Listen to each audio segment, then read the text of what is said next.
నమస్తే welcome to prime 9 paper analysis. ఈరోజు మనం ఈనాడు, ఆంధ్రజ్యోతి, సాక్షి అలాగే వెలుగు పేపర్లకు సంబంధించి పేపర్ హెడ్లైన్స్ ఏమున్నాయి ఏంటి అనేది చూద్దాం.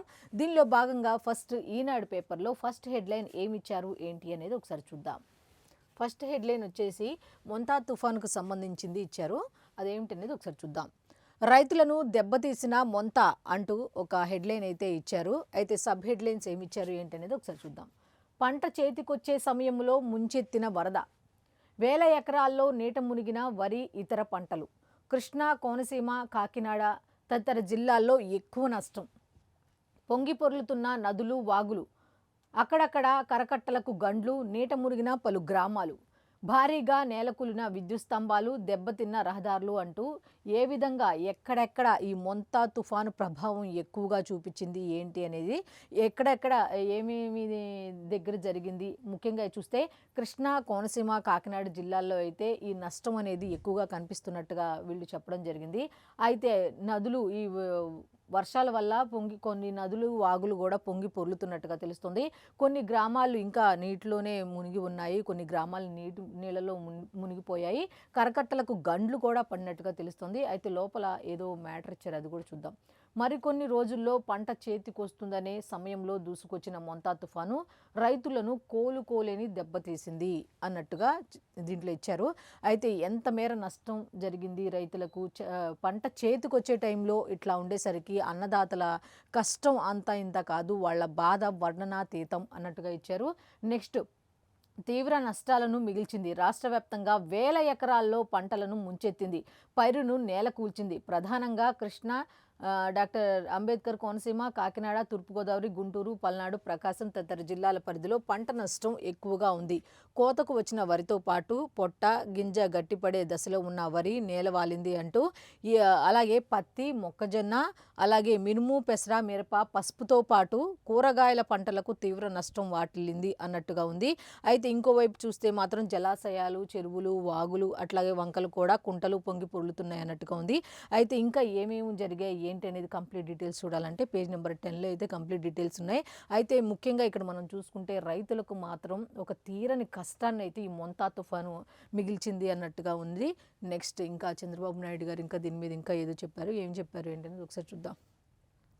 ప్రాణ, ఆస్తి నష్టం బాగా తగ్గించాం అంటే వాతావరణ శాఖ మొంతా తుఫాన్ అనగానే ఎన్ని హెచ్చరికలు జారీ చేసింది, ఆ హెచ్చరికలు అనుగుణంగా వాళ్ళు ఎంత పకడ్బందీగా చర్యలు తీసుకున్నప్పటికీ కూడా అక్కడ నష్టం అయితే జరిగింది. కానీ ఆ వాతావరణ శాఖ అధికారులు హెచ్చరించిన నేపథ్యంలో వీళ్ళు తీసుకున్న చర్యల ద్వారా ఏంటంటే ప్రాణ, ఆస్తి నష్టం బాగా తగ్గిపోయింది అనటంలో అతిశయోక్తి కాదు. ఇప్పుడు ఆయన ఏదో చెప్పారని కాదు, కానీ మనం బయటకు వెళ్ళి చూస్తే కూడా బయట పరిస్థితులను ఏ జిల్లాల్లో ఈ తీవ్రత ఎక్కువగా ఉందో అక్కడికి వెళ్తే కూడా అక్కడ ఉన్న పరిస్థితులకి ఒక రకంగా గతంలో పరిస్థితులకి పోల్చి చూస్తే ఒక రకంగా ఆయన తీసుకున్న చర్యలు, వాళ్ళు ఏ విధంగా కోఆర్డినేషన్ చేసుకొని ముందుకు వెళ్ళారు అటువంటి చర్యల ద్వారా అనే దానివల్ల ఏం జరిగిందంటే ప్రాణ, ఆస్తి నష్టం అయితే బాగా తగ్గించగలిగారు అనే మాట అయితే వినిపిస్తోంది. నెక్స్ట్, 16 నెలల్లో అద్భుత టెక్నాలజీ రూపొందించాం. 16 నెలల్లో మీరు ఏం చేశారు అని ఆయన క్వశ్చన్ చేస్తున్నారు కదా. వాళ్ళు చెప్పేది ఏంటంటే 16 నెలల్లో అద్భుత టెక్నాలజీని రూపొందించాం, అది అక్కడికి వచ్చింది. ఏదైతే ఈ 16 నెలల్లో టెక్నాలజీ పరంగా మేము ముందుకెళ్ళామో అది ఈ సమయంలో బాగా ఉపయోగపడింది. నెక్స్ట్, రాజధానిలోనే ఉండి పల్లె వరకు యంత్రాంగాన్ని నడిపించాం. అక్కడున్నారు ఇక్కడున్నారు అనే రూమర్లు ఇచ్చారు కదా. లేదు మేము రాజధానిలోనే ఉండి మొత్తం ఎక్కడ ఏం జరుగుతోంది, ఏంటి, ఎవరు ఎట్లా పనిచేస్తున్నారు, ఏ విధమైన చర్యలు తీసుకున్నారు అనేది రాజధాని ప్రాంతంలో నుండి మొత్తం మేము మానిటరింగ్ చేశామని చెప్పడం జరిగింది. నెక్స్ట్, కూలిన చెట్లను వర్షం కురుస్తుండగానే తొలగించాం. మామూలుగా అయితే చెట్లు కానీ, హోర్డింగ్లు కానీ, బోర్డింగ్లు కానీ పడిపోతే ఏం చేస్తారు, తర్వాత తీయచ్చులే, లేకపోతే తగ్గిన తర్వాత తీయచ్చులే అని అనుకుంటారు. కానీ అట్లా జరగకుండా మళ్ళీ ఎటువంటి ప్రమాదాలకి ఆస్కారం లేకుండా, ఎటువంటి వాహనాలకు రద్దీ లేకుండా అవన్నీ అడ్డుగా ఉంటే మళ్ళీ ఆ వర్షం నీరు నిలవై మళ్ళీ వర్షం శాతం ఎక్కడ పెరుగుతుందో, లేకపోతే నీటి శాతం పెరిగి మళ్ళీ ఎటువంటి ప్రమాదాలకు దారితీస్తుందో అన్న ఉద్దేశంతో ఆ చెట్లు పడిపోయినప్పుడు కానీ, లేకపోతే ఈ బోర్డింగ్లు, హోర్డింగ్లు పడిపోయినప్పుడు కానీ ఒక పర్టికులర్ వీటి కోసమే ఒక సిబ్బందిని ఒక దాన్ని ఏర్పాటు చేసి అవి తీయించడం జరిగింది అన్నట్టుగా చెప్పడం జరిగింది. నెక్స్ట్, ఒక్క రోజులోనే సాధారణ పరిస్థితులు తెచ్చాం. ఇంతవరకు ఎవరు చేయలా. ఒక్క రోజులోనే మామూలుగా అయితే అది 3 రోజులు ఎఫెక్ట్ చూపిస్తే 3 రోజుల తర్వాత మాత్రమే దానికి సంబంధించిన చర్యలు తీసుకుంటారు. కానీ ఏం జరిగినా సరే వెంటనే వాటిని తీసేసి వాటిని రిమూవ్ చేయటం వల్ల ఏంటంటే ఒక్క రోజులోనే సాధారణ పరిస్థితుల్లోకి ఎటువంటి ఇబ్బందులు లేకుండా సాధారణ పరిస్థితుల్లోకి తీసుకొచ్చామని చెప్పడం జరిగింది. నెక్స్ట్ ప్రకృతి వైపరీత్యాలు ఎదుర్కొనేందుకు ఇదో మాన్యువల్. ఒక్కొక్క హుద్‌హుద్ తుఫాన్ చూసారు. దాన్ని నుంచి ఏమి నేర్చుకున్నాం. నెక్స్ట్ ఈ మొంతా తుఫాన్ ఉంది. ఏ విధంగా ముందుకెళ్ళాం. నెక్స్ట్ ఇటువంటి ప్రకృతి విపత్తులు మళ్ళీ గనక వస్తే ఇంకెటువంటి చర్యలు ఇంకా ఏ విధంగా కొంత ఏముందిలే గానీ చాలా వరకు పంట నష్టం అయితే జరిగింది. ఇప్పుడు నెక్స్ట్ ఇంకేమైనా అటువంటి విపత్తులు వచ్చినప్పుడు ఈ పంట నష్టం కూడా జరగకుండా ఈ మాత్రం కొద్ది నష్టం కూడా జరగకుండా ఇది మనకు ఒక లెసను అన్నట్టుగా చెప్పుకుంటూ వచ్చారు. నెక్స్ట్ ప్రాథమిక అంచనా ప్రకారం 5,265 కోట్ల నష్టం జరిగినట్టుగా అధికారులు ఇచ్చిన ప్రాథమిక నివేదిక ప్రకారం చూస్తే 5,625 కోట్ల రూపాయల నష్టం వాటిల్లింది ఒక్క ముంతా తుఫాను వల్ల అన్నట్టుగా చెప్పడం జరిగింది. అయితే ఇంకా ఏమన్నారు ఏంటి అంటే దేశంలోని ఏ ఇతర రాష్ట్రం ప్రపంచంలోని ఏ ఇతర దేశంలో లేని తరహాలో అద్భుత టెక్నాలజీ సాయంతో తొలిసారి తీవ్ర తుఫాను సమర్థవంతంగా ఎదుర్కొన్నామని ముఖ్యమంత్రి చంద్రబాబు ప్రకటించారు. రాష్ట్ర ప్రభుత్వ ప్రధాన కార్యదర్శి నుంచి గ్రామ వార్డు సచివాలయ ఉద్యోగి వరకు రాత్రింబవళ్లు కష్టపడి పనిచేశామని, ప్రాణ నష్టం దాదాపు లేకుండా చూశామని, పంట నష్టం బాగా తగ్గించగలిగామని చెప్పారు. ప్రాథమిక అంచనాల మేరకు 5,265.51 కోట్ల నష్టం వాటిల్లినట్లు తెలియదన్నారు. ఇంకా దీనికి సంబంధించి ఆయన ఏమన్నారు, ఎటువంటి చర్యలు తీసుకున్నారు, ఏ విధంగా ఎవరెవరు ఆయనకు సహకరించారు అనే దాని మీద కంప్లీట్ డీటెయిల్స్ అయితే ఇవ్వడం జరిగింది. దీనికి సంబంధించి కంప్లీట్ డీటెయిల్స్ అన్నీ కూడా పేజ్ నెంబర్ 3లో ఉన్నాయి. అయితే ఇంకా ఏమిచ్చారు ఏంటి అనేది చూద్దాం. నెక్స్ట్ హెడ్లైన్ ఇంకోటి ఉంది చూద్దాం. నెక్స్ట్ క్రికెట్కి సంబంధించి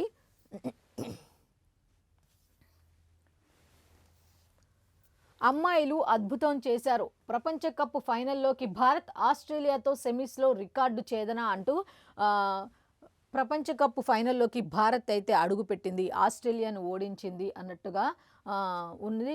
నాకౌట్లో కంగారులతో మ్యాచ్ అంటే ప్రత్యర్థి జట్లు ముందే జావగారిపోతాయి. ఆ జట్టులో ప్రతి ఒక్కరూ మ్యాచ్ విన్నర్లుగా మారి ప్రత్యర్థుల మీద పడిపోతారు. అందులోనూ ఈసారి గ్రూప్ దశలో ఓటమన్నదే లేకుండా ఆసీస్ అమ్మాయిలు చెలరేగిన తీరు చూశాక మన సెమీస్ ప్రత్యర్థులు వాళ్లే అని తెలియగానే అందరిది ఒకటే మాట, అమ్మో ఆస్ట్రేలియానా అని. కానీ అటువంటి ఆస్ట్రేలియాను కూడా మట్టి కరిపించారు అంటే మన అమ్మాయిల ప్రతిభ ఎంత గొప్పగా ఉంది చూడండి అన్నట్టుగా ఇవ్వడం జరిగింది. దీనికి సంబంధించి కంప్లీట్ డీటెయిల్స్ అన్నీ కూడా పేజ్ నెంబర్ లోపల స్పోర్ట్స్ పేజ్ ఉంటుంది కదా, ఛాంపియన్ అని, దాంట్లో అయితే ఇచ్చారు. నెక్స్ట్ ఇంకా ఏమున్నాయన్నది ఒకసారి చూద్దాం. నష్టపోయిన అన్నదాతలను ఆదుకుంటాం అంటూ డిప్యూటీ సీఎం పవన్ కళ్యాణ్ గారు నిన్న కృష్ణా జిల్లాలో అవనిగడ్డలో పర్యటించారు, రైతులను పరామర్శించారు అన్నట్టుగా ఉంది. అసలు ఏం చెప్పారు ఏంటి అనే దాని మీద చూద్దాం. నష్టపోయిన అన్నదాతలను ఆదుకుంటాం. అసలు నష్టం జరగలేదనే మాట మేమెవరు మనం, నష్టం అయితే జరిగింది. కానీ అలా నష్టపోయిన రైతులను మేము ఆదుకుంటాం, మేము భరోసా ఉన్నాం, ప్రభుత్వం అండగా ఉంటుంది అని రైతులను పరామర్శించి, మామూలుగా అయితే 3 రోజులు కష్టపడ్డాం కదా, ఈ 3 రోజులు విపత్తుని మనం ఎదుర్కొన్నాం కదా అని వదిలేస్తారు.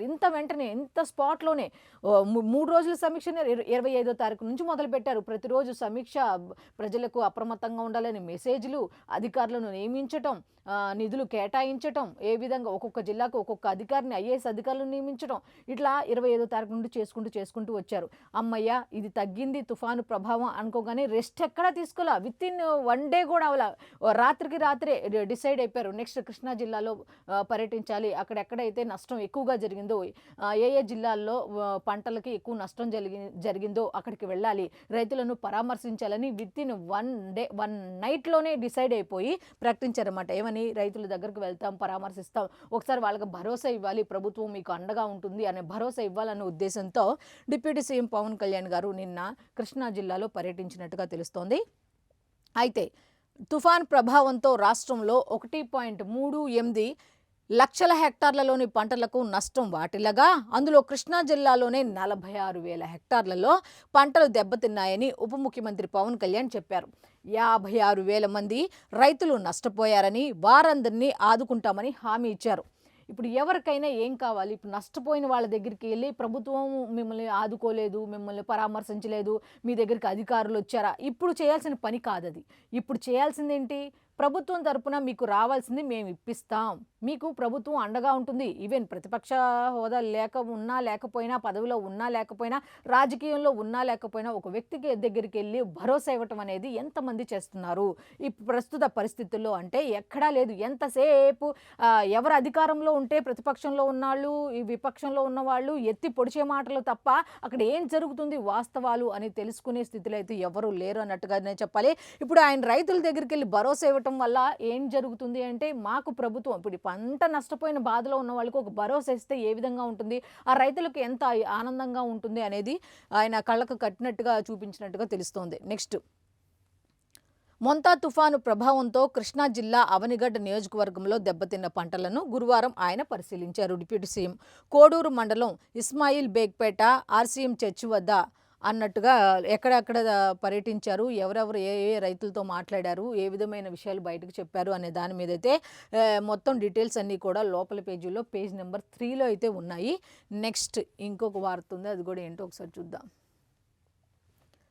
అమరావతి గన్నవరంలో మెగా రైల్ టెర్మినళ్లు 8 ప్లాట్ఫామ్స్తో అమరావతి టెర్మినల్ నిర్మాణం, రైళ్ల నిర్వహణకు పిట్ లైన్స్ కూడా నిర్మించేలా ప్రణాళిక, అక్కడ 300 ఎకరాలు కోరిన రైల్వే శాఖ.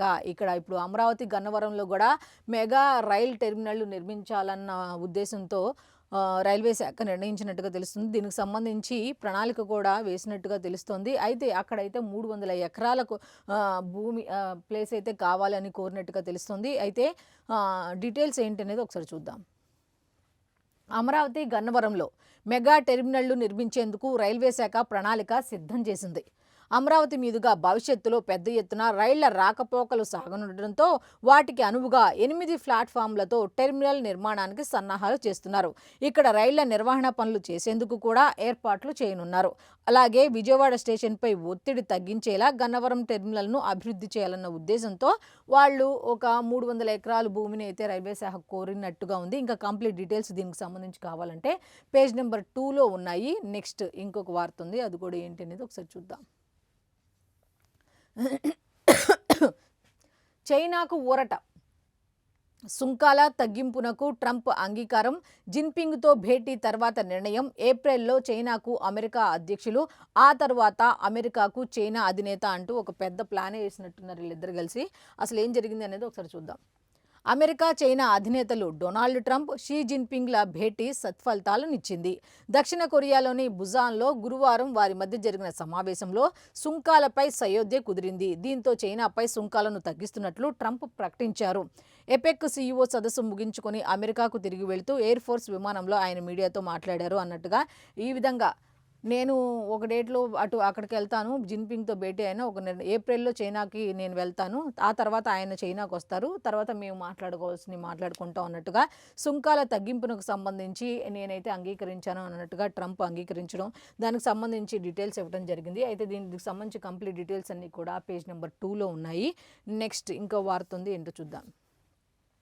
ముంబై స్టూడియోలో 17 మంది పిల్లల నిర్బంధం అంటూ ఒక వార్త అయితే ఉంది. దీనికి సంబంధించి పోలీసు కాల్పుల్లో నిందితుడు మృతి అంటూ మహారాష్ట్ర రాజధాని ముంబైలో ఓ వ్యక్తి పట్టపగలు 17 మంది బాలబాలికలను 2 వ్యక్తులను నిర్బంధించి తీవ్ర కలకలం రేపాడు. పవాయి ప్రాంతంలోని ఆర్య స్టూడియోలో గురువారం మధ్యాహ్నం ఈ ఘటన జరిగింది. ఆడిషన్స్ కోసం వచ్చిన పిల్లలను స్టూడియోలో పనిచేస్తున్న రోహిత్ ఆర్య బంధించాడు. ఓ వెబ్ సిరీస్ కోసం రోహిత్ నిర్వహిస్తున్న ఆడిషన్స్కు గురువారం 12 ఏళ్ల లోపు పిల్లలు వచ్చారు. వీరిలో 17 మందిని స్టూడియో నుంచి బయటకు వెళ్లకుండా రోహిత్ అడ్డుకున్నారు. మధ్యాహ్నం 1:30 సమాచారం అందుకున్న పోలీసులు హుటాహుటిన అక్కడకు చేరుకోగా అదే సమయంలో రోహిత్ సామాజిక మాధ్యమాల్లో ఓ వీడియో విడుదల చేశారు. నాకు డబ్బులు అక్కర్లేదు, నేను ఉగ్రవాదిని కాను, కొంతమందితో నేను మాట్లాడి వారి సమాధానాలు తెలుసుకోవాలి, అవి చాలా మంది ప్రజలు ఎదుర్కొంటున్న సమస్యలే, దీనికి అనుమతించకపోతే స్టూడియోకు నిప్పు పెడతా అని వీడియోలో అతడు హెచ్చరించాడు. చర్చల కోసం చేసిన ప్రయత్నాలు ఫలించనందున పోలీసులు మొదటి అంతస్తులోని అన్నట్టుగా అతనైతే ఒక ప్రోగ్రామ్ సంబంధించి ఆడియన్స్ అన్నట్టుగా స్టూడియోకు పిల్లల్ని పిలవడం జరిగిందంట.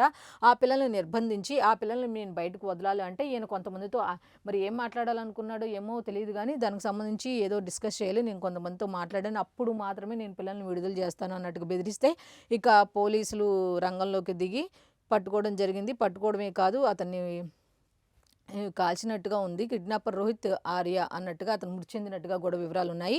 అయితే కంప్లీట్ డీటెయిల్స్ అన్నీ కూడా పేజ్ నెంబర్ 3లో ఉన్నాయి. నెక్స్ట్ ఏమున్నాయి అనేది ఒకసారి చూద్దాం. ఆధార్ నవీకరణ మరింత సులభతరం. నవంబర్ 1 నుంచి కొత్త నిబంధనల అమలు. రేపటి నుంచి అయితే ఈ ఆధార్‌కి సంబంధించి ఏదైనా మార్పులు, చేర్పులు ఉంటే కొత్త విధానాన్ని తీసుకొచ్చారంట. చాలా ఈజీ ప్రాసెస్ అన్నట్టుగా ఉంది. అయితే రేపటి నుంచి ఈ నిబంధనలు అమల్లోకి వస్తాయి అన్నట్టుగా ఉంది. అయితే దీనికి సంబంధించి అది ఎటువంటివి, ఏంటి అసలు కంప్లీట్ డీటెయిల్స్ కావాలంటే పేజ్ నెంబర్ 2లో ఉన్నాయి. నెక్స్ట్ ఆటోమేటిక్ రెన్యువల్ సదుపాయం రద్దు.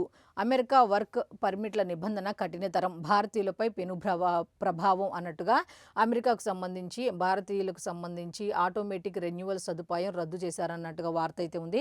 దీనికి సంబంధించి కంప్లీట్ డీటెయిల్స్ అన్నీ కూడా పేజ్ నెంబర్ 13లో ఉన్నాయి. నెక్స్ట్ వైఎస్ఆర్ కాంగ్రెస్ పార్టీ నేత జోగి చుట్టూ నకిలీ మద్యం ఉచ్చు అంటూ ఒక వార్త అయితే ఉంది. అద్దేపల్లి సోదరుల విచారణలో మరిన్ని ఆధారాలు నిందితుడిగా చేరుస్తూ కోర్టులో మెమో దాఖలకు అవకాశం ఉంది అన్నట్టుగా తెలుస్తుంది. ఆయనేమో నాకేం సంబంధం లేదు, అసలు ఆ అద్దేపల్లి సోదరులు ఎవరో కూడా నాకు తెలియదని ఆయన చెప్తున్నారు. పైగా అమ్మవారి టెంపుల్లో కూడా ఆ కాలని కర్పూరం కాలే టైంకి దాన్ని వదిలేయటం అట్లా ఏదో చేసి ప్రమాణం కూడా చేశారు. కాకపోతే వాళ్ళు చాలా ఇన్ఫర్మేషన్ అయితే ఇచ్చారు. దాని ఆధారంగా అతన్ని జోగి రమేష్ని నిందితుడిగా చేర్చే అవకాశం ఉంది. కోర్టులో దానికి సంబంధించి దాఖలకు అవకాశం ఉంది అన్నట్టుగా ఒక వార్త అయితే ఉంది. దీనికి సంబంధించి పేజ్ నెంబర్ 3లో కంప్లీట్ డీటెయిల్స్ ఉన్నాయి. నెక్స్ట్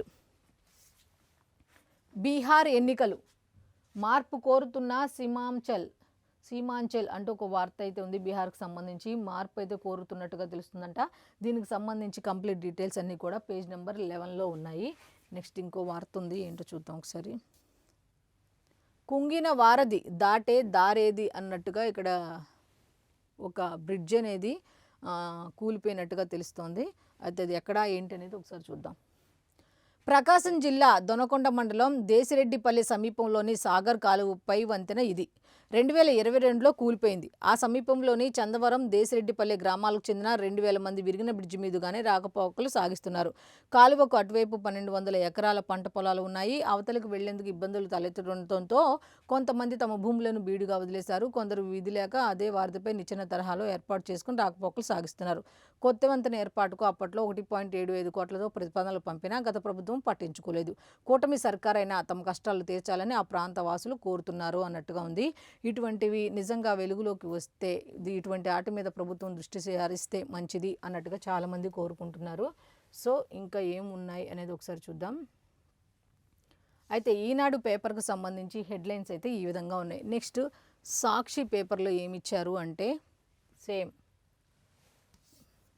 జమీమా జేహో అంటూ ఆస్ట్రేలియాపై సెమీస్లో గెలిచి ఆస్ట్రేలియాను ఓడించి సెమీస్లోకి అడుగుపెట్టిన భారత్ విజయానికి సంబంధించి ఇక్కడ అయితే ఉంది. వీరోచిత సెంచరీ సాధించిన భారత క్రికెటర్ మహిళల వన్డే ప్రపంచ కప్ ఫైనల్లో భారత్ సెమీఫైనల్లో ఆస్ట్రేలియాపై ఘన విజయం. 339 పరుగుల రికార్డు లక్ష్యాన్ని ఛేదించిన హర్మన్ప్రీత్ బృందం అంటూ ఒక ఫస్ట్ హెడ్లైన్ అయితే క్రికెట్కి సంబంధించి ఇచ్చారు.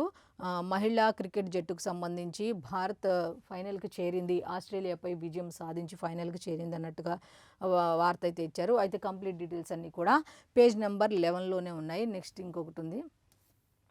53వ CJIగా జస్టిస్ సూర్యకాంత్ అయితే వచ్చే నెల 24వ తేదీన బాధ్యతల స్వీకరణ నవంబర్ నోటిఫికేషన్ జారీ చేసిన కేంద్ర న్యాయశాఖ 15 నెలల పాటు పదవిలో కొనసాగనున్న జస్టిస్ సూర్యకాంత్ అనే వార్త అయితే ఉంది. ఆయన 53వ CJIగా ఆయన వచ్చే నెల 24వ తారీఖున బాధ్యతలు అయితే స్వీకరణ చేస్తారు అన్నట్టుగా కేంద్ర న్యాయశాఖ అయితే దాన్ని నోటిఫికేషన్ విడుదల చేయడం జరిగింది. అయితే దీనికి సంబంధించి కంప్లీట్ డీటెయిల్స్ అన్నీ కూడా పేజ్ నెంబర్ 6లో ఉన్నాయి. నెక్స్ట్ ఇంకా చూద్దాం.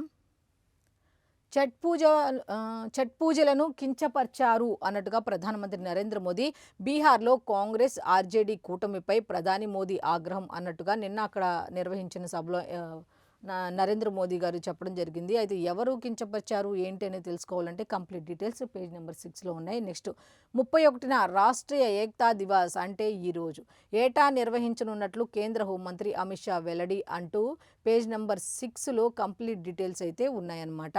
అయితే ఈ అక్టోబర్ 31ని 31న రాష్ట్రీయ ఏక్తా దివాస్ అనేది ఎవ్రీ ఇయర్ నిర్వహిస్తున్నాం కాబట్టి నిర్వహించాలని కూడా డిసైడ్ చేసినట్లు హోంమంత్రి అమిత్ షా చెప్పడం జరిగింది. అయితే దీనికి సంబంధించి కంప్లీట్ డీటెయిల్స్ అన్నీ కూడా పేజ్ నెంబర్ 6లో ఉన్నాయి. నెక్స్ట్ ఇంకో వార్త ఉంది. ఏంటి అంటే జగన్మోహన్ రెడ్డి గారు మొన్న తుఫాను వచ్చిన 25వ తారీఖు నుంచి కూడా ఆయన ఏమంటూ మొంతా తుఫాను వస్తుంది, ఆంధ్రప్రదేశ్ని తాగుతుంది, తీవ్ర నష్టం వాటిల్లే అవకాశం ఉంది అనగానే ఆయన ఎంత చక్కగా అలర్ట్ అయ్యారంటే అక్కడ బెంగళూరులోనే ఉండి ప్యాలెస్లోనే ఉండి అక్కడి నుంచే కథంతా నడిపించుకుంటూ వచ్చారు.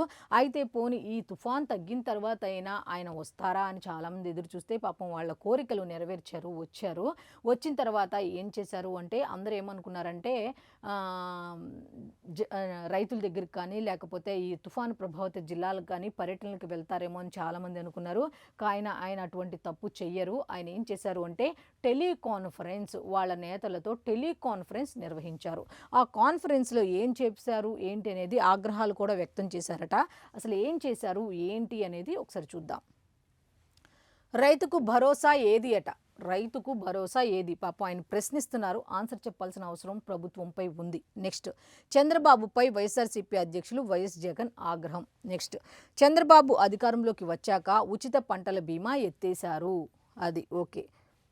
ఇన్పుట్ సబ్సిడీ ఎగ్గొట్టారు, ఈ క్రాప్ నీరుగార్చారు. 2 ఏళ్లలో అన్నదాత సుఖీభవ కింద ప్రతి ఒక్క రైతుకు 40,000 చొప్పున ఇవ్వాల్సి ఉంటే 5,000 ఇచ్చారు. అంటే ఇక్కడ మొంతా తుఫాను ఎక్కడ ప్రభావం చూపింది ఎక్కువ అంటే రైతులకు సంబంధించింది కాబట్టి ఇప్పుడు రైతుల టాపిక్ తీసుకున్నారనమాట. అది కూడా ఏంటి, ప్రస్తుత పరిస్థితులు వదిలేశారు. మొంతా తుఫాన్లో ఎంత మంది రైతాంగం నష్టపోయింది, ఎంత మేర పంటలు నేలవాలాయి, వాళ్ళ కష్టం ఏమైపోయింది, వాళ్ళని ఎవరు ఆదుకుంటారు? పాదయాత్రలు అప్పుడో ఎప్పుడో చేస్తే కాదు, ఇలాంటి సమయంలో కదా ప్రజల దగ్గరికి వెళ్ళాలని చాలామంది చెప్తున్నారు.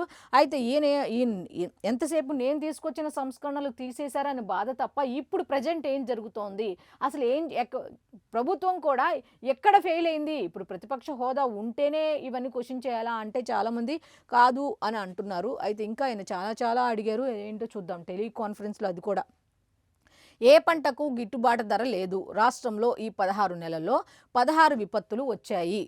16 నెలల్లో అంటే నెలకోటి చొప్పున లెక్కేశారో ఏమో తెలీదు. రాష్ట్రంలో ఈ 16 నెలల్లో 16 విపత్తులు వచ్చాయి. ప్రభుత్వం సాయం గుండు సున్నా, అసలు ప్రభుత్వం సాయమే చేయలేదని ఆయన చెప్పుకుంటూ వచ్చారు. వీటికి అదనంగా ఈ తుఫాను తోడైంది. ఈ 16 నెలల్లో 16 విపత్తులు వచ్చాయి. అసలే వాళ్ళు ఏం చేయలేకపోతున్నారు, అసలు వాళ్ళకి ఏం చేత కాదు అనుకున్న టైంలో ఏంటైందంటే ఈ తుఫాను కూడా వాళ్ళకు తోడైంది. దీంతో రైతుల నడ్డి విరిగింది. పాపం ఆయన ఎంత బాధపడుతున్నారంటే టెలికాన్ఫరెన్స్లో చంద్రబాబు సృష్టించిన మరో విపత్తు ఇది. ఓహో, అంటే మొంతా తుఫాను కూడా ఆయనే తీసుకొచ్చారా? ఓకే, పిలిచారేమో తెలియదు, కానీ ఆయన చెప్పిందని అయితే ఆయనే సృష్టించారట. ఇక ఇది మరో విపత్తు అని వాళ్ళు చెప్పడమే జరిగింది, మనం సొంతంగా ఏం చెప్పడం లేదు. ఇది మరో విపత్తు. అది ఎవరు తీసుకొచ్చారంటే చంద్రబాబు నాయుడే తీసుకొచ్చారు. లెటర్ రాశారో ఏమో తెలియదు కానీ. నెక్స్ట్ వైఎస్ఆర్సీపీ ప్రభుత్వ హయాంలో పక్కాగా ఉచిత పంటల బీమా, 85 లక్షల మంది రైతులకు 70 లక్షల ఎకరాల్లో ఉచిత ఇన్సూరెన్స్, రైతుల తరపున ప్రభుత్వమే బీమా ప్రీమియం చెల్లింపుతో పూర్తి భరోసా. ఆ 5 ఏళ్లలో 54.55 లక్షల మంది రైతులకు 7,802 కోట్ల పరిహారం.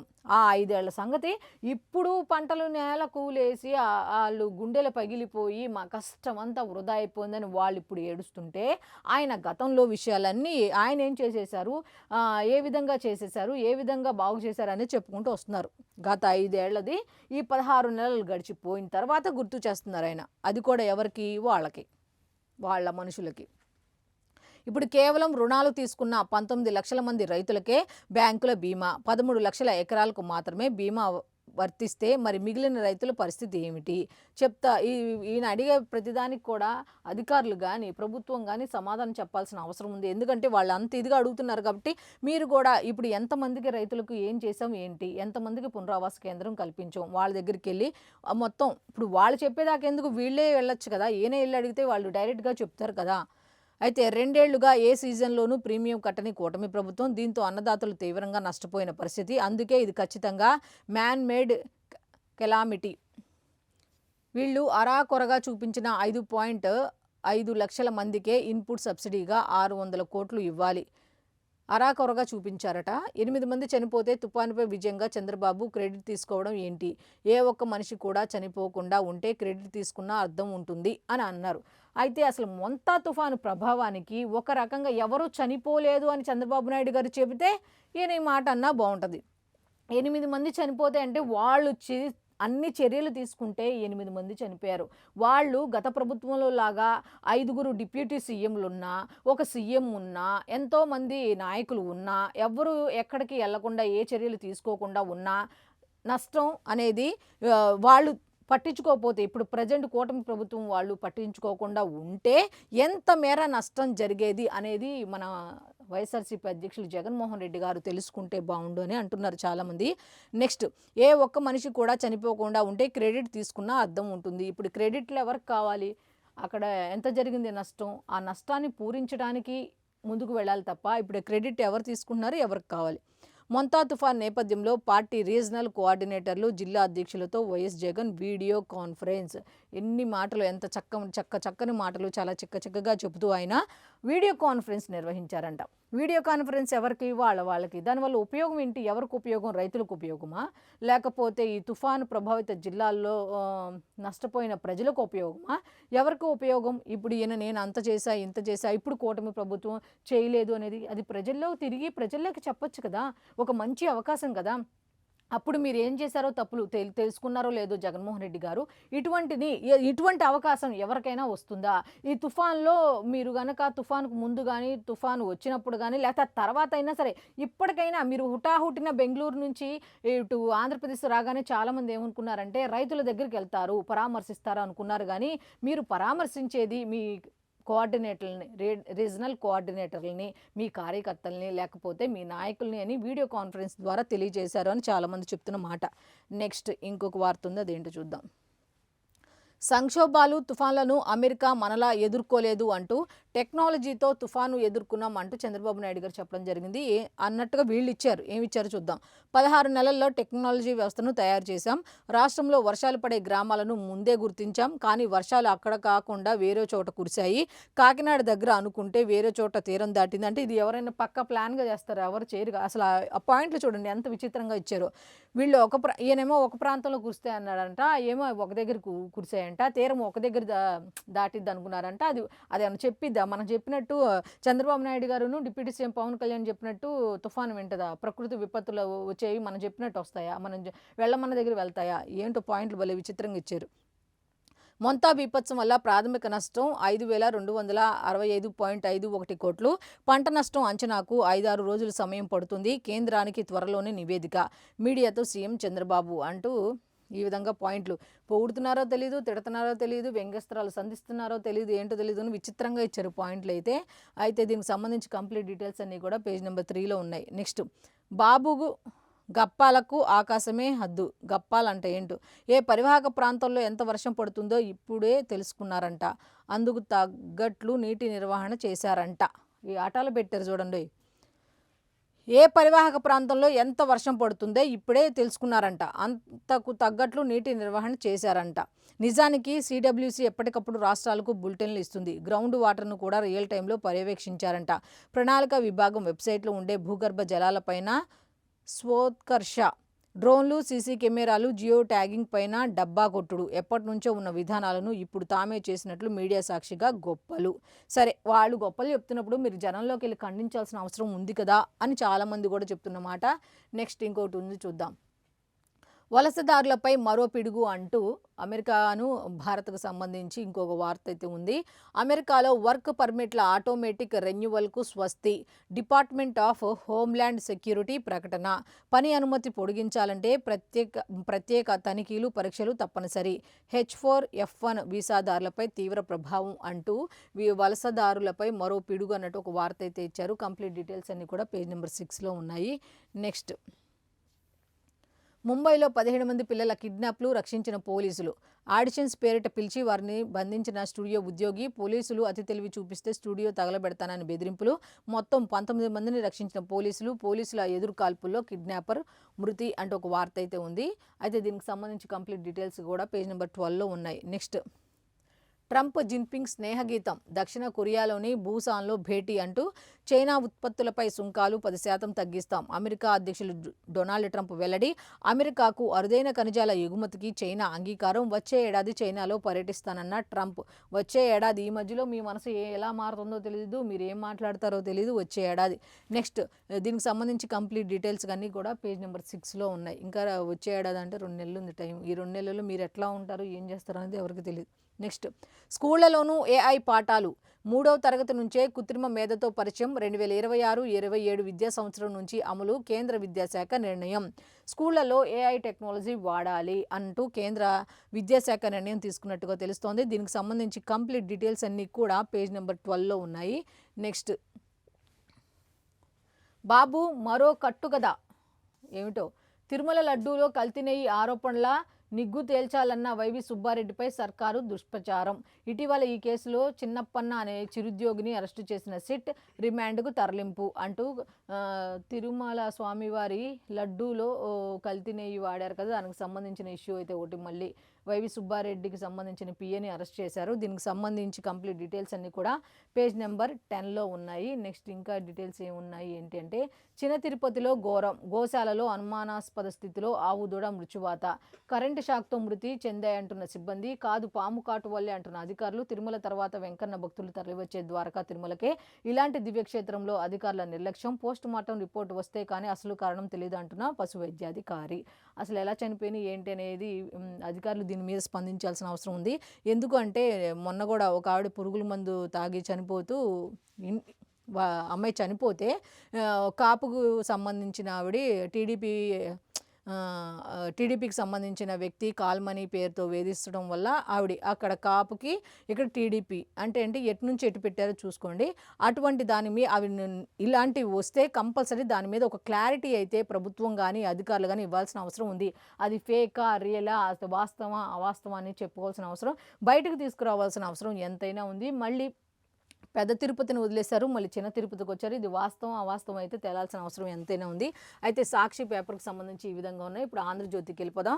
ఆంధ్రజ్యోతిలో ఏమి ఇచ్చారు అంటే, మొంతా నష్టం 5,265 కోట్లు అన్నట్టుగా మొంతా తుఫానుకు సంబంధించి డీటెయిల్స్ అన్నీ ఇచ్చారు. ఎంత మేర నష్టం వాటిల్లింది, ఏ ఏ జిల్లాల్లో ఉంది ఏంటి, అయితే వాళ్ళు ఎక్కడెక్కడ ఏమేమి ఏర్పాట్లు చేశారు, కూటమి ప్రభుత్వం ఎటువంటి చర్యలు తీసుకుంది ఏంటి అనే దాని మీద కూడా ఇవ్వడం జరిగింది. ఇది ప్రాథమిక అంచనా అంటూ సీఎం చెప్పడం జరిగింది. నష్టం ఇలా: పంటలకు 829 కోట్లు, రోడ్లకు 2,079 కోట్లు, ఆక్వాకు 1,270 కోట్లు అంటూ ఆయన వివరంగా చెప్పడం జరిగింది. నెక్స్ట్, ప్రతి రైతును ఆదుకుంటాం అంటూ డిప్యూటీ సీఎం పవన్ కళ్యాణ్ గారు ముందస్తు సన్నద్ధతతో మొంతా నష్టాన్ని తగ్గించామంటూ నిన్న కృష్ణా జిల్లాలో పర్యటించిన ఉప ముఖ్యమంత్రి పవన్ కళ్యాణ్ గారు చెప్పడం జరిగింది. దీనికి సంబంధించి 51 లక్షల టన్నుల ధాన్యం కొంటాం, క్వింటాకు 2,369 మద్దతు ధర ఇస్తామంటూ అప్పుడే పౌర సరఫరాల శాఖ మంత్రి మనోహర్ కానీ వీళ్ళు చెప్పడం జరిగింది. అయితే సీఎం చంద్రబాబు పనితీరు అభినందనీయం. వైసీపీ కారణంగానే ఫసల్ బీమా యోజన రైతులకు అందలేదు. బీజేపీ చీఫ్ మాధవ్ అయితే చెప్పడం జరిగింది. అసలు వైసీపీ కారణంగానే ఫసల్ బీమా యోజన అనేది రైతులకు అందలేదు అని ఆయన చెప్పడం జరిగింది. అయితే నెక్స్ట్, ప్రజల్లోకి పోలీసులు అంటే ఇంకొక వార్త అయితే ఉంది. అయితే దీనికి సంబంధించి కంప్లీట్ డీటెయిల్స్ అన్నీ కూడా పేజ్ నెంబర్ 14లో ఉన్నాయి. నెక్స్ట్, టెక్తో చెక్, మొంతాను ఎదుర్కొన్న సాంకేతిక పంత అంటూ ఏ విధంగా టెక్నాలజీని ఉపయోగించి ఈ మొంతా తుఫాను ఎదుర్కొన్నాం అని సీఎం చంద్రబాబు నాయుడు గారు చెప్పడం జరిగింది. దీనికి సంబంధించి కంప్లీట్ డీటెయిల్స్ అన్నీ కూడా పేజ్ నెంబర్ 12లో ఉన్నాయి. నెక్స్ట్, ఇది బాబు సృష్టించిన విపత్తు అంటే, ఈ గత 16 నెలల్లో రాష్ట్రానికి 16 తుఫాన్లు, ఒక్క రైతుకు నష్టపరిహారం ఇవ్వలేదు. పార్టీ నేతలతో వీడియో కాన్ఫరెన్స్లో జగన్ వింత వ్యాఖ్యలు నిజంగా ఒక రకంగా చెప్పాలంటే ఏదైనా చెప్పొచ్చేమో కానీ ఇది బాబు సృష్టించిన విపత్తు అని అసలు ఆ వర్డ్ అనేది ఎట్లా అన్నారు అనేది చాలామంది అనుకుంటున్నారు. ఆ విపత్తు అనేది పిలిస్తే వచ్చేదా ఏంటో మరి విచిత్రంగానే మాట్లాడారు నిన్న. ఆయన ఏం మాట్లాడినా విచిత్రంగానే ఉంటుందని చాలామంది చెప్తున్నారు. అయితే జగన్ పరువు తీసేసిన సొంత మీడియా, సీఎంగా లేకపోయినా తుఫాన్లో ఆదుకున్న ఏకైక మగాడట. ఎక్కడికి వెళ్ళారో మరి ఏమో తెలియదు కానీ భలే భలే వ్యాఖ్యలు అయితే చేశారు వాళ్ళు కూడా. అయితే పేజ్ నెంబర్ 12లో అయితే కంప్లీట్ డీటెయిల్స్ అయితే ఉన్నాయి. అప్పు తెచ్చి బకాయిల చెల్లింపు అంటూ నెట్వర్క్ ఆసుపత్రులకు ఒకేసారి చెల్లించేందుకు 3,000 కోట్ల రుణానికి ప్రభుత్వం నిర్ణయం తీసుకున్నట్టుగా తెలుస్తుంది. ఆశా ప్రతినిధులతో జరిగిన భేటీలో ఎన్టీఆర్ వైద్యసేవ ట్రస్ట్ సీఈఓ వెల్లడి. ఆందోళన విరమణకు ఆసుపత్రుల అంగీకారం. అయితే ఆరోగ్యశ్రీకి సంబంధించి కొన్ని హాస్పిటళ్ళు ధర్నాలు అవి చేస్తున్నాయి కదా, దీనికి సంబంధించి అయితే ప్రభుత్వ ఆసుపత్రిలో ఓపీ పైకి అన్నట్టుగా ఒక వార్త అయితే ఉంది. కంప్లీట్ డీటెయిల్స్ అన్నీ కూడా లోపల పేజీలో 3లో ఉన్నాయి. నెక్స్ట్ ఇంకొకటి, నెయ్యిలోనూ కమిషన్ల దందా, కాంట్రాక్టర్లకు వైవీపీఏ అప్పన్న బెదిరింపులు అంటూ ఒక వార్త అయితే ఉంది. కంప్లీట్ డీటెయిల్స్ అన్నీ కూడా పేజ్ నెంబర్ 14లో ఉన్నాయి. నెక్స్ట్, జోగికి బిగుస్తున్న నకిలీ మద్యం ఉచ్చు, త్వరలోనే ఆయనను విచారణకు పిలిచే అవకాశం, ఇప్పటికే జోగి పేరు వెల్లడించిన అద్దేపల్లి సోదరులు అంటూ ఇంకో వార్త అయితే ఉంది. దీనికి సంబంధించి కంప్లీట్ డీటెయిల్స్ పేజ్ నెంబర్ 3లో ఉన్నాయి. నెక్స్ట్, వారే వాహ్ ఏమి ఆట, మహిళల వరల్డ్ కప్ ఫైనల్లో భారత్ అంటూ క్రికెట్కి సంబంధించి ఫైనల్లో అడుగుపెట్టిన భారత మహిళా జట్టు గురించి గొప్పగా చెబుతూ ఒక వార్త అయితే ఉంది. దీనికి సంబంధించి కంప్లీట్ డీటెయిల్స్ అన్నీ కూడా పేజ్ నెంబర్ 10లో ఉన్నాయి. అయితే ఇక మనం ఇప్పుడు దాకా ఈనాడు, ఆంధ్రజ్యోతి, సాక్షి పేపర్లు చూసాం ఆంధ్రప్రదేశ్కి సంబంధించి. అయితే ఇప్పుడు తెలంగాణకు సంబంధించి ఏమున్నాయి ఏంటి వెలుగు పేపర్లో హెడ్లైన్ అనేది ఒకసారి చూద్దాం. చేతికొచ్చిన పంట నీళ్ల పాలు అంటూ ఒక వార్త అయితే ఉంది. రాష్ట్ర వ్యాప్తంగా అంటే తెలంగాణ వ్యాప్తంగా 4.47 లక్షల ఎకరాల్లో పంట నష్టం, 4.47 లక్షల ఎకరాల్లో. నెక్స్ట్, 2.82 లక్షల ఎకరాల్లో వరి, 1.51 లక్షల ఎకరాల్లో పత్తి డ్యామేజీ, ప్రధానంగా 12 జిల్లాల్లోని 179 మండలాల్లో తుఫాను ప్రభావం అంటూ ఒక వార్త అయితే ఉంది. అయితే తెలంగాణలో కూడా పంటల నష్టం భారీగా మొంతా తుఫాను వల్ల పంటలు నష్టపోయినట్టుగా తెలుస్తోంది. నెక్స్ట్, బలహీనపడిన మొంతా ఇక రాష్ట్రంలో వారం రోజులు పొడి వాతావరణమే అంటూ వాతావరణ శాఖ చెప్పడం జరిగింది. వర్షాలైతే మొంతా ప్రభావం అయితే ఉండకపోవచ్చు అన్నట్టుగా చెప్పడం జరిగింది. నెక్స్ట్, ఓరుగల్లు గుండె చెరువు అన్నట్టుగా ఒకసారి విజువల్స్ చూడండి, మొత్తం కంప్లీట్గా మునిగిపోయినట్టుగా ఉంది. ఆగం చేసిన మొంతా తుఫాన్ జలదిగ్బంధంలో 40కి పైగా కాలనీలు, ఎగువ గొలుసుకట్టు చెరువుల వరద నీరంతా సిటీ వైపు వచ్చినట్టుగా తెలుస్తోంది. కంప్లీట్ డీటెయిల్స్ పేజ్ నెంబర్ 2లో ఉన్నాయి. నెక్స్ట్, 7న Polavaram meeting, project back water ముంపుపై చర్చ, పీపీఏ ఆఫీసు రాజమహేంద్రవరానికి తరలింపుపై కూడా బనకచర్ల డిపిఆర్పై తెలంగాణ నిలదీసే అవకాశం ఉంది అన్నట్టుగా 7వ తారీఖు అయితే పోలవరానికి సంబంధించి మీటింగ్ అయితే జరగబోతోంది. అయితే కంప్లీట్ డీటెయిల్స్ అన్నీ కూడా పేజ్ నెంబర్ 4లో ఉన్నాయి. Next, America China tariff deal అంటూ వీళ్ళిద్దరూ అంటే దీనికి సంబంధించి దక్షిణ కొరియాలో ట్రంప్ జిన్పింగ్ భేటీ, దక్షిణ కొరియాలో వీళ్ళిద్దరూ మీట్ అయినట్టుగా తెలుస్తుంది. అయితే నేను నెక్స్ట్ మంత్ చైనాలో పర్యటిస్తా, నేను పర్యటించిన తర్వాత జిన్పింగ్ కూడా అమెరికాలో పర్యటిస్తారు అన్నట్టుగా ట్రంప్ చెప్పడం జరిగింది. నెక్స్ట్, దీనికి ఇంకో వార్త అయితే ఉంది. అజారుద్దీన్ ఓ నేరస్తుడు, గవర్నర్ కోటాలో ఎమ్మెల్సీగా ఎట్లా నామినేట్ చేస్తారో, మంత్రి పదవి ఎట్లిస్తారు అంటూ కిషన్ రెడ్డి అడగటం జరిగింది. దీనికి సంబంధించి కంప్లీట్ డీటెయిల్స్ అన్నీ కూడా పేజ్ నెంబర్ 3లో ఉన్నాయి. నెక్స్ట్, క్యాబినెట్లోకి అజారుద్దీన్ రాకుండా బీజేపీ కుట్రలు అంటూ ప్రమాణ స్వీకారం ఆపేందుకు గవర్నర్పై కేంద్రం ఒత్తిడి అంటూ పీసీసీ చీఫ్ మహేష్ గౌడ్ మండిపాటు అంటూ ఇంకో వార్త అయితే ఉంది. కంప్లీట్ డీటెయిల్స్ పేజ్ నెంబర్ 3లో ఉన్నాయి. నెక్స్ట్, నేడు మంత్రిగా అజారుద్దీన్ ప్రమాణం, మధ్యాహ్నం 12:15 రాజ్భవన్లో ఈ కార్యక్రమం జరుగుతుంది అన్నట్టుగా ఉంది. అయితే కంప్లీట్ డీటెయిల్స్ అన్నీ కూడా పేజ్ నెంబర్ 3లో ఉన్నాయి. నెక్స్ట్, వర్క్ పర్మిట్ల ఆటోమేటిక్ రెన్యువల్ రద్దు, ట్రంప్ సర్కార్ సంచలన నిర్ణయం అన్నట్టుగా ఇందాక చెప్పాం కదా, దానికి సంబంధించిన వార్త. ఇక లాస్ట్గా, టిమ్స్ నిర్మాణం స్పీడప్ అంటూ ఇంకో వార్త అయితే ఉంది. డిసెంబర్ 31 కల్లా అందుబాటులోకి వరంగల్ సనత్ నగర్ హాస్పిటల్స్ అన్నట్టుగా లాస్ట్గా ఈ వార్త అయితే ఉంది. అయితే వెలుగు పేపర్కు సంబంధించి వార్తలు అయితే ఈ విధంగా ఉన్నాయి. అయితే ఇప్పటి వరకు మనం ఈనాడు, ఆంధ్రజ్యోతి, సాక్షి అలాగే వెలుగు పేపర్లకు సంబంధించిన పేపర్ హెడ్లైన్స్ ఏమున్నాయి ఏంటి అనేవి చూసాం కదా. సో ఇది ఈనాటి పేపర్ ఎనాలిసిస్. మళ్ళీ రేపటి ఎనాలిసిస్లో కలుద్దాం. అంతవరకు సెలవు, నమస్కారం.